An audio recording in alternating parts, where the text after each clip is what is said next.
Tenía que ser uno de los lugares más tranquilos de Francia. Una provincia tranquila, pintorescos viñedos, una finca familiar con una larga historia. Todo hablaba de tradición y estabilidad. Pero un día dio un vuelco a la percepción que se tenía de esta región. Cuando periodistas y policías empezaron a indagar en los detalles, enseguida les quedó claro que tras la respetable fachada había impresionantes contradicciones. El propietario de la finca era el reputado viticultor Pierre Lefebvre, un hombre que se enorgullecía de su trabajo e invertía su vida en él. Sus vinos se suministraban a prestigiosos restaurantes y la propia finca valía millones. Más allá de los interminables campos, donde las vides estaban cuidadosamente plantadas, las pasiones bullían a fuego lento, como sacadas de una película de suspense. Comenzaron los interrogatorios de empleados, vecinos y familiares. Todos ellos no podían creer que un secuestro y un brutal asesinato pudieran haber tenido lugar en un lugar así. Sin embargo, eso fue exactamente lo que ocurrió. En el centro de los acontecimientos estaban la mujer de Pierre, Sophie, y el encargado de la granja, Jan. Resultó que llevaban mucho tiempo manteniendo una relación amorosa, y sus sueños de una vida rica les empujaron a un audaz plan. Un plan que acabó en drama para todos los implicados. La policía tuvo que entrevistar a decenas de personas, estudiar correspondencia, realizar peritajes para recomponer la imagen del fatídico día. Más tarde, la historia del caso se convirtió en objeto de reportajes y documentales de televisión. Era impactante por su crueldad y su reflexión. Todo en esta historia señalaba hasta dónde pueden llevar a un hombre el afán de lucro y la pasión por las relaciones prohibidas. La hacienda vinícola de Lefebvre era famosa por sus productos desde hacía años. El abuelo de Pierre sentó las bases de la viticultura en la propiedad, seleccionando las variedades de uva más adecuadas. Se decía que el suelo era único debido a la combinación de minerales y clima, y el agua que alimentaba las vides pasaba por varios filtros naturales. La tradición familiar afirmaba que el vino Lefebvre estaba impregnado de historia y que cada barrica depositada en su bodega guardaba una herencia especial. Por eso, cuando Pierre tomó el relevo, sus productos ya gozaban de una excelente reputación en el mercado regional. También dio un paso decisivo y llevó los vinos a un nivel internacional. Muchos restaurantes consideraban un honor comprar un lote de la rara cosecha, y los expertos destacaban su fino sabor, su compleja estructura y su largo retrogusto. El propio Pierre seguía siendo un hombre que conocía los entresijos de la producción. Controlaba personalmente el momento de la vendimia, cataba los nuevos lotes y seleccionaba barricas especiales para el envejecimiento. Le gustaba combinar los métodos tradicionales con la tecnología moderna y no le asustaba la experimentación, siempre que el resultado final estuviera a la altura. Gracias a ello, la explotación prosperó, la finca se ampliaba constantemente, se adquirían nuevos equipos y se atraía a especialistas de alto nivel. Sin embargo, tras los éxitos empresariales se escondía un drama familiar. Pierre se había casado con Sophie hacía 6 años. Ella era más joven que él, más enérgica, pero a menudo se aburría en la vida del pueblo, buscando tertulia y diversión en las ciudades. Muchos de los habitantes del pueblo se dieron cuenta de que no era muy aficionada a pasar tiempo en los viñedos y no estaba imbuida de la idea del negocio familiar, aunque hablaba con orgullo de su condición de señora de la finca. Pronto Pierre contrató a un gerente, Jan. No solo era un especialista experimentado, sino también comunicativo, muy versado en cuestiones económicas. Sophie empezó a comunicarse cada vez más con él, y su contacto se convirtió en algo más. Los primeros rumores empezaron cuando algunos empleados se dieron cuenta de que el director y el propietario se veían más a menudo en privado, salían juntos a la ciudad y a veces se quedaban en la oficina durante largos periodos de tiempo. Pero entonces nadie podía imaginar las consecuencias. Cuando por fin Pierre recibió indicios irrefutables de infidelidad, decidió zanjar las cosas con firmeza pero sin hacer ruido. Amenazó con despedir a Jan y dejar a Sophie sin dinero en caso de divorcio. No quería un escándalo público, pero no podía tolerar semejante comportamiento. A partir de ese momento, Sophie y Jan se encuentran entre la espada y la pared. El plan de vender la finca y huir con el dinero les rondaba la cabeza desde hacía tiempo, pero no se atrevían a dar pasos radicales. Ahora que Pierre podía privarles de cualquier oportunidad de enriquecerse a su costa, empezaron a preparar un plan criminal, que al principio parecía una neutralización temporal del propietario. Sin embargo, los acontecimientos se desarrollaron de forma mucho más violenta. Como resultado, Pierre quedó inconsciente con la ayuda de somníferos, que le pusieron en el vino durante una de las degustaciones. Luego fue llevado a una mansión abandonada y allí asesinado tras una brutal tortura. A primera vista, todo podía salir bien con Jan y Sophie, porque se habían preparado. Proporcionaron una coartada en la finca, aludiendo a la repentina marcha de Pierre por negocios, empezaron a negociar la venta del viñedo. Pero la versión que dieron no resistió la prueba de los hechos. Pronto el examen del vino demostró la presencia de sustancias externas, y en la correspondencia personal de Sophie y Jan, la policía encontró pruebas. No tenía sentido que se escondieran. Como resultado del juicio, ambos recibieron 30 años de prisión, aunque hasta el final negaron la intención de matar. Esta historia permanecerá mucho tiempo en las crónicas criminalísticas de la región y servirá de ejemplo de lo rápido que el afán de lucro puede destruir cualquier decencia. Un soleado día de julio, cuando Pierre se disponía a celebrar una catá privada para varios sumilleres, un plan criminal interfirió en sus planes. Normalmente, estas catas se celebraban en una amplia sala con mesas de roble. Los invitados se sentaban en semicírculo, con copas sobre las mesas y agua para enjuagarse la boca entre muestra y muestra. A Pierre le gustaba hablar del origen de cada vino, describir con detalle los procesos de fermentación y crianza, compartir cifras sobre la acidez y el contenido de azúcar. Le interesaba la opinión profesional de los sumilleres, y sabía que a veces era durante esas reuniones cuando surgían nuevas ideas. Pero aquella tarde, Sophie y Jan habían acordado de antemano poner un potente somnífero en una de las copas de Pierre para incapacitarle. Cuando Pierre dio un pequeño sorbo al vino, notó el sabor inusual, pero no le dio mucha importancia. Media hora más tarde, de repente sintió que perdía las fuerzas. Empezó a hablar arrastrando las palabras y se sintió muy mareado. Los invitados pensaron que el anfitrión simplemente se había acalorado o que había trabajado demasiado el día anterior. Sophie se ofreció rápidamente a acompañarle al salón para que pudiera recuperarse, y Jan intentó calmar al sumiller diciéndole que Pierre a veces tenía un ataque de migraña. En cuanto Pierre fue escoltado fuera de la sala, lo metieron en un coche y lo llevaron a un lugar acordado de antemano. Los invitados que permanecieron en la sala discutieron durante un rato sobre la calidad del vino, pero pronto empezaron a dispersarse, ya que el programa principal se había interrumpido. Así que Sophie y Jan tuvieron la oportunidad de continuar sin llamar la atención. Eligieron una mansión abandonada en las afueras, donde casi nadie acudía nunca. Más tarde, los investigadores descubren que se trata de una antigua herencia de un pariente lejano de Jan. La casa no está conectada a la electricidad ni al agua corriente. Las paredes destartaladas del interior indicaban que nadie había vivido allí durante muchos años. Era el tipo de entorno en el que se podía esconder a un hombre y no temer que alguien se dejara caer accidentalmente para hacerle una visita. Pierre fue sacado del coche y, según los forenses, en ese momento empezaba a recobrar el conocimiento, pero estaba demasiado débil. Le ataron para que no pudiera moverse. Al principio Sophie estaba nerviosa, temerosa de que alguien se fijara en ellos, porque el camino a la mansión atravesaba el campo, pero Jan le aseguró que todo iría bien. Esperaban que Pierre accediera a transigir, a firmar unos documentos que les permitieran formalizar el trato con el viñedo.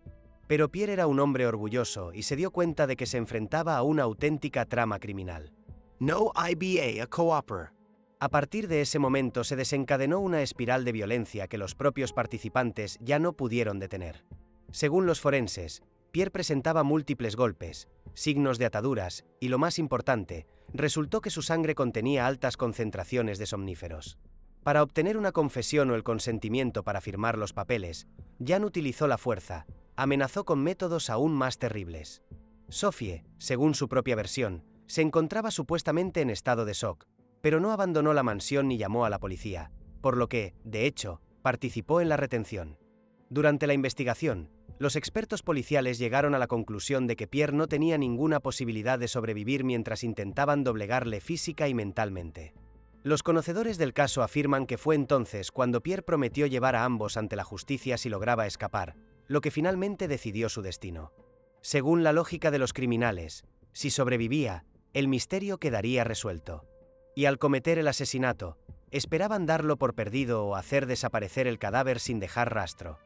Los días siguientes fueron una verdadera prueba para todos los allegados de Pierre. Desapareció sin dejar ninguna nota ni instrucciones. Normalmente siempre avisaba a sus empleados al menos de cuándo volvería para continuar las reuniones de trabajo. Pero aquí, de repente, hasta su coche había desaparecido. Por supuesto, ninguno de los empleados de la finca sospechaba que al volante del coche pudiera sentarse Jan, llevando a su dueño a una muerte segura. Sophie dijo que su marido había salido urgentemente al extranjero para negociar. Pero sus palabras parecían poco convincentes, sobre todo para quienes conocían de cerca a Pierre y se daban cuenta de que no habría organizado una visita importante sin avisar. Algunos trabajadores empezaron a interrogar a Sophie con cautela, pero ella respondía con evasivas. Jan también fingió estar completamente tranquilo y afirmó que pronto se esperaba un gran acontecimiento. En un momento dado, un conocido sumiller que había asistido a la malograda catá dio la voz de alarma. Estaba confuso por el extraño comportamiento de Pierre y la reacción aún más extraña de la familia. Se puso en contacto con la policía local y dijo que todo parecía sospechoso. Al principio, la policía trató el caso como una posible desaparición por motivos personales, ya que el propietario de una gran fortuna podría haber tenido una disputa con alguien o haber abandonado repentinamente el país por motivos de negocios. Pero cuanto más indagaban, más incoherencias veían en las historias de Sophie y Jan. Afirmaban que viajaban por negocios, pero no podían dar el nombre de la ciudad, la empresa o los datos de contacto. Además, Pierre no había retirado dinero de sus cuentas antes de marcharse, ni había reservado habitaciones de hotel. Esto parecía muy ilógico para un hombre que dirigía proyectos empresariales de tal envergadura. La policía empezó a comprobar los documentos de la finca, y allí se descubrió que la misma semana de la desaparición de Pierre, Sophie había solicitado una tasación del valor del viñedo. Además, el notario autorizado mencionó que había habido una consulta por su parte sobre las condiciones en las que la transacción podría llevarse a cabo de forma expeditiva sin la presencia personal de Pierre. Todo ello reforzó las sospechas contra la esposa y el gerente. Para un análisis más profundo, la policía tomó muestras del vino ofrecido en la degustación. Se pusieron en contacto con los sumilleres que habían conseguido conservar las botellas y algunos restos de la producción en tubos especiales. Según se comprobó durante el examen, una de las botellas contenía restos de un fuerte fármaco sedante que no se utiliza normalmente en la elaboración del vino. Nadie pudo explicar de dónde procedía este aditivo, ya que Pierre era famoso por su búsqueda de la pureza del sabor y nunca utilizaba potenciadores. Esta fue la primera prueba circunstancial firme de que podría haber sido sedado. Las investigaciones posteriores no hicieron sino confirmar las peores sospechas. La policía se puso en contacto con operadores telefónicos, comprobó las llamadas, los mensajes de texto y luego los correos electrónicos de todos los implicados. En la correspondencia de Sophie y Jan encontraron indicios de un paso decisivo, conversaciones detalladas sobre la venta del viñedo y el reparto de los posibles beneficios. En algunos lugares había frases que indicaban directamente que querían a Pierre fuera del negocio. La investigación corrió a cargo de detectives experimentados, que enseguida se dieron cuenta de que no se trataba solo de una eliminación temporal, sino probablemente de su asesinato. Contra Sophie y Jan se formó un serio conjunto de pruebas, desde el examen del vino hasta documentos sospechosos relacionados con la venta de la finca familiar. Mientras tanto, los rumores en torno a la finca se extendían. Los trabajadores que llevaban muchos años trabajando los viñedos tenían la sensación de que algo iba mal, porque el propietario y el gerente se comportaban de forma diferente a la anterior. Algunos pensaron que Pierre podría haber pasado a la clandestinidad por problemas legales, pero la policía no tenía constancia de que se le buscara por otro caso. Cuando llegó el momento de una explicación formal, Sophie siguió diciendo que su marido había desaparecido por su cuenta y que tenía muchos motivos personales para fugarse de los que ella no quería hablar. Jan también le aseguraba que Pierre tenía todos los movimientos previstos, y que nunca revelaría sus verdaderos planes. Pero estas palabras sonaban huecas. Nadie había visto a Pierre después de la catá, no se había puesto en contacto telefónico con sus amigos o socios, no había escrito cartas ni dejado ninguna petición. Empezaron a surgir otros detalles. Por ejemplo, el empleado de una gasolinera cercana recordaba haber visto un coche muy parecido al de Pierre, conducido por Jan, con otra mujer en el habitáculo. Normalmente no solían parar en esa gasolinera, pero ese día había una marcada prisa y tensión por su parte. Todos estos hechos fueron encajando en la mente de los investigadores, que ya se dieron cuenta de que Pierre no había huido por voluntad propia. Tras acumular una masa crítica de pruebas, la policía decidió actuar más activamente. Detuvo a Jan y Sophie, los citó para interrogarlos por separado. Al principio, ambos intentaron confundir la investigación. Sophie dijo que no sabía nada de los detalles, que todo lo decidía Jan, y que solo temía la rudeza de su marido. Jan, por su parte, insistió en que había actuado siguiendo instrucciones de Sophie, que supuestamente quería deshacerse de su marido. Cada uno trató de culpar al otro. Pero incluso sin confesiones, los investigadores tenían motivos suficientes para iniciar una causa penal. El momento clave llegó cuando uno de los antiguos parientes de Jan mencionó una antigua casa familiar abandonada desde hacía tiempo. Una vez averiguada la dirección, la policía se dirigió allí, y al inspeccionarla, se encontró con el cadáver de Pierre. El cuerpo estaba en el sótano, envuelto en una tela áspera, y presentaba claros signos de violencia. Los expertos confirmaron más tarde que, en el momento de la muerte, Pierre aún tenía en su organismo una alta dosis de somníferos, además de numerosas lesiones sufridas en vida. Analizando las pruebas, los investigadores llegaron a la conclusión de que Pierre fue traído inmediatamente después de la catá, retenido por la fuerza y finalmente asesinado. Después intentaron ocultar los rastros, con la esperanza de que nadie encontrara el cadáver y la desaparición pudiera achacarse a cualquier otro motivo. Cuando Jan y Sophie se enteraron de que se había encontrado el cadáver, empezaron a cambiar sus declaraciones. Sophie declaró que en un principio había pensado dormir a su marido, temporalmente, pero que Jan se había pasado de la raya y había cometido el asesinato por su cuenta sin informarle. Jan, por su parte, afirmó que Sophie le había presionado para que se deshiciera definitivamente de Pierre porque temía perder posible dinero y estatus. En resumen, sus versiones eran confusas y contradictorias, pero coincidían en una cosa: ambos admitían que habían discutido la idea de dejar a Pierre fuera del negocio y acelerar la venta del viñedo. Mientras se llevaba a cabo la investigación, la finca estaba prácticamente sin gestión. Muchos empleados se encontraban en el limbo y la producción de vino estaba prácticamente paralizada. La reputación de la finca se tambaleó, se volvió recelosa, al desarrollarse a su alrededor una historia criminal de alto nivel. La prensa francesa cubrió activamente el caso, tratando de encontrar nuevos detalles. Sin embargo, no conocieron la mayoría de los hechos hasta más cerca del juicio, cuando algunos de los materiales se adjuntaron a los documentos oficiales. En la vista, los testigos hablaron, mostrando cómo fue la última vez que vieron a Pierre, cómo su mujer respondía de forma extraña a las preguntas, porque Jan estaba en lugares donde no debía. Todos estos detalles conformaron un mosaico único del horror que vivió Pierre en los últimos días de su vida. El final del juicio no se hizo esperar. La fiscalía presentó una acusación de asesinato premeditado, cometido por un grupo de personas mediante conspiración previa. Como prueba se aportaron los resultados de exámenes periciales, testimonios de peritos sobre la culpabilidad, documentos contables, diferencias en las versiones de los propios acusados y, por supuesto, el cadáver de la víctima con huellas de muerte violenta.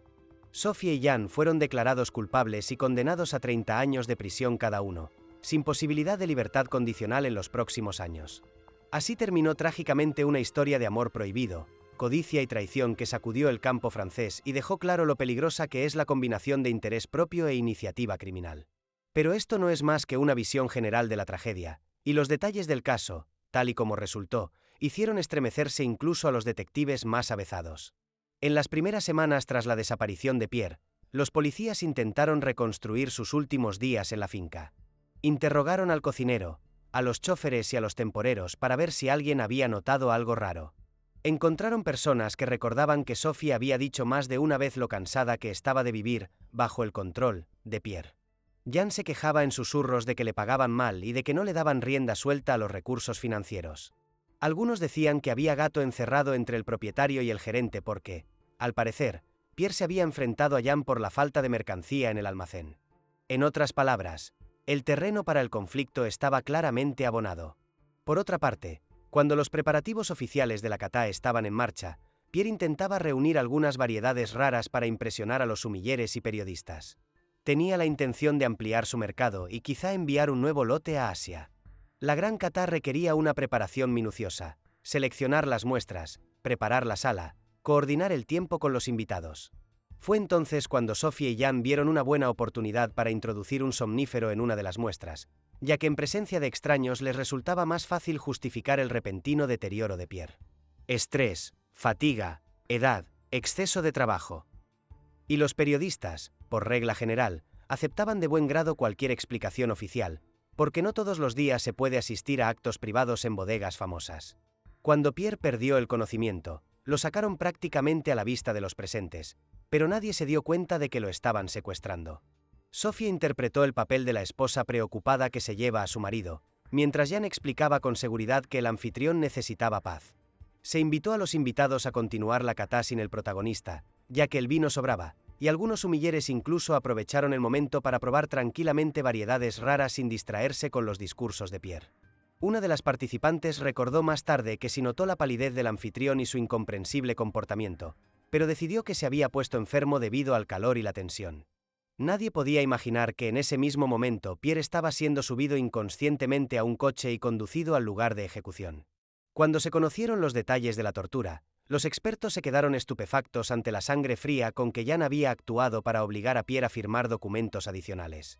Intentaron averiguar qué documentos quería firmar exactamente. Resultó que se trataba de un aviso al banco que permitiría a Sophie o al propio Jan seguir administrando los bienes en caso de enfermedad de Pierre.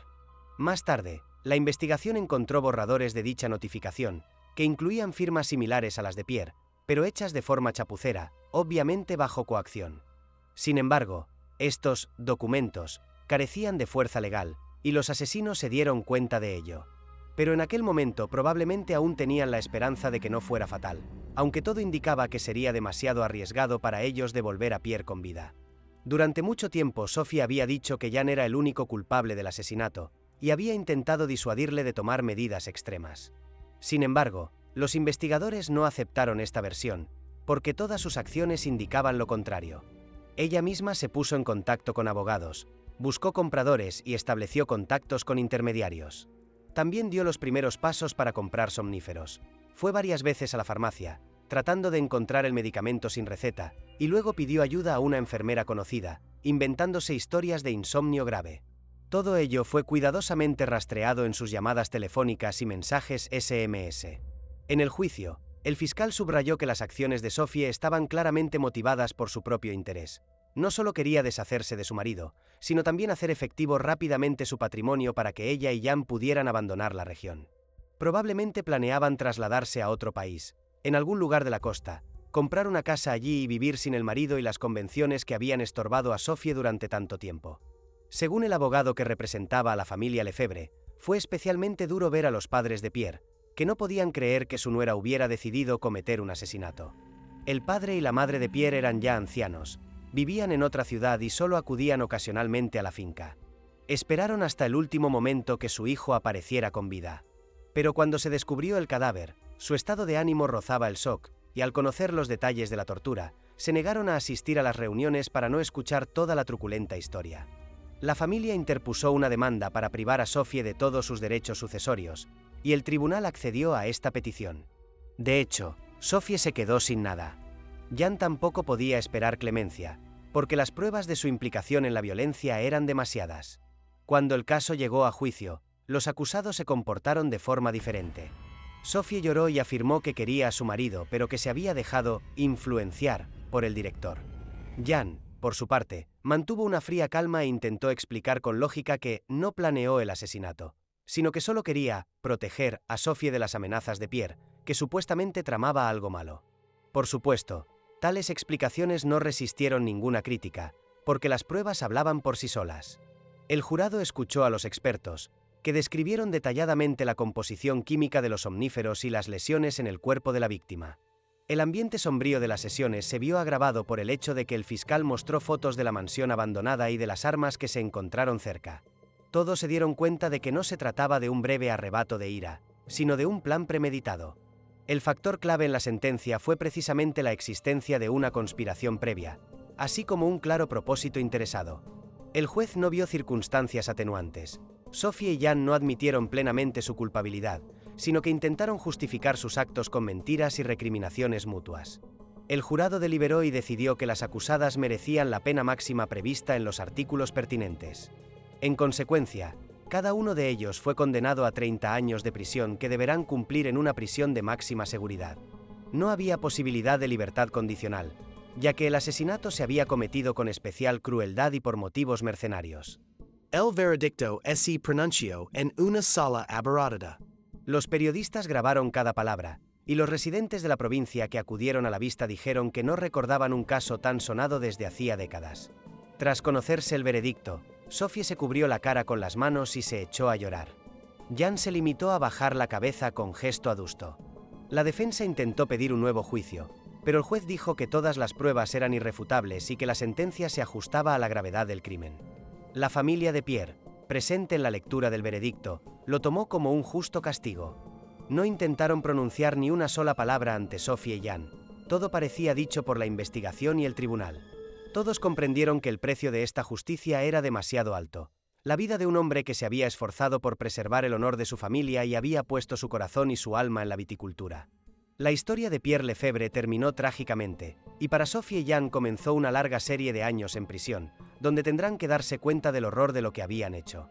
Posteriormente, el patrimonio familiar quedó bajo administración externa hasta que se resolvieran los problemas de la herencia. Los viñedos siguieron en pie a la espera de una nueva temporada y un nuevo propietario, pero es poco probable que volviera a reinar la misma alegría y entusiasmo. Con el tiempo, se encontraron inversores que decidieron reactivar la producción, apoyándose en la reputación de la marca Lefebvre. Se enfrentaron a una difícil elección: o cambiar el nombre de los productos y distanciarse de la sangrienta historia, o mantener el nombre histórico e intentar recuperar la confianza en él. Pero esa es otra historia. El principal resultado de este sonado caso se quedó en la sentencia judicial. Sophie Lefebvre y Jan, el antiguo gerente, recibieron 30 años de cárcel cada uno por asesinato premeditado, con violencia y conspiración previa. Ahora, al recordar este trágico ciclo de acontecimientos, los habitantes de la provincia siguen sin poder creer lo mucho que han cambiado las personas que conocían. Sophie, que parecía tranquila y no demasiado implicada en los procesos económicos, resultó estar dispuesta a dar un paso sin precedentes en aras del dinero y la libertad personal. Jan, que era un gerente respetado, se presentaba como un experto y un profesional, pero era brutal y estaba dispuesto a infringir la ley. El periódico local escribió que el amor al dinero y el deseo de las propiedades ajenas eclipsaron el sentido común, empujando a la gente por el camino del engaño y la violencia. Los vecinos recuerdan cómo Pierre se alegraba una vez de una cosecha exitosa, obsequiaba a todos con vino nuevo, hacía planes para ampliar los viñedos.